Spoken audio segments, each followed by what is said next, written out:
In the story of the demon-possessed man from Gadara, we find a profound lesson about the nature of spiritual warfare and Jesus' love for those trapped in darkness. This story, told in the Gospels of Matthew 8 verses 28 to 34, Mark 5 verses 1 to 20, and Luke 8 verses 26 to 39, presents Jesus as the light arriving in a region overwhelmed by spiritual darkness, and the effect his presence has on a man tormented by evil forces. Jesus and his disciples had just crossed the Sea of Galilee. Facing a storm that Jesus calmed with a command, Jesus demonstrates his power over chaos and over the forces of evil that affect the world. This calmed storm is merely a prelude to what is about to happen in the land of the Gadarenes, where they will encounter a man on the edge of human despair, possessed by malignant spirits. This man, possessed by a legion of demons, lived in total isolation, tormented and cut off from society.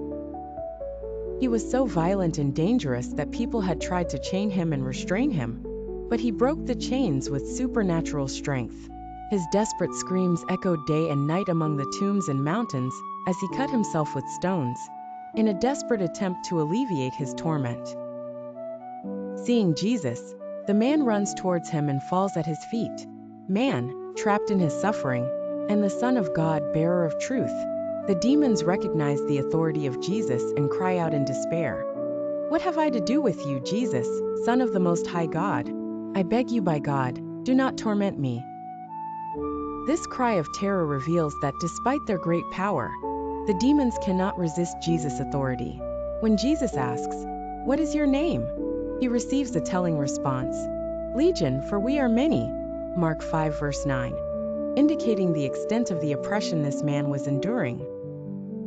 This detail is crucial, as it illustrates not only the magnitude of his possession, but also the power that Jesus is about to wield. The demons, fearing their fate, asked to enter a nearby herd of pigs. All the demons besought him, saying, "Send us to the swine, that we may enter them." Mark 5 verse 12. In Jewish culture, pigs were unclean animals, and the fact that demons asked to inhabit them emphasizes their own spiritual corruption. Although the demons possess great power, they are subject to the authority of Jesus and recognize his complete control over their destiny. The region where this event takes place is predominantly Gentile, and the large herd of pigs indicates that Jewish dietary laws were not observed there. By requesting entry into the pigs, the demons find an environment suitable to their nature. This transfer is a lesson about impurity and the need to reject anything that could corrupt our relationship with God. By allowing the demons to enter the pigs, Jesus not only frees the man but also demonstrates that evil, however terrifying, is always under his authority. The pigs, now dominated by the demons, rush toward the sea and drown, a conclusion that profoundly impacts the region's inhabitants.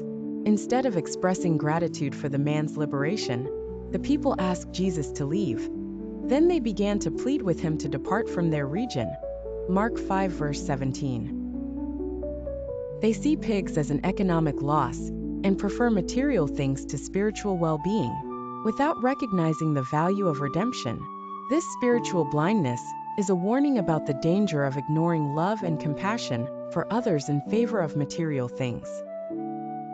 Christ not only demonstrates his authority, but also his compassion for the lost and oppressed.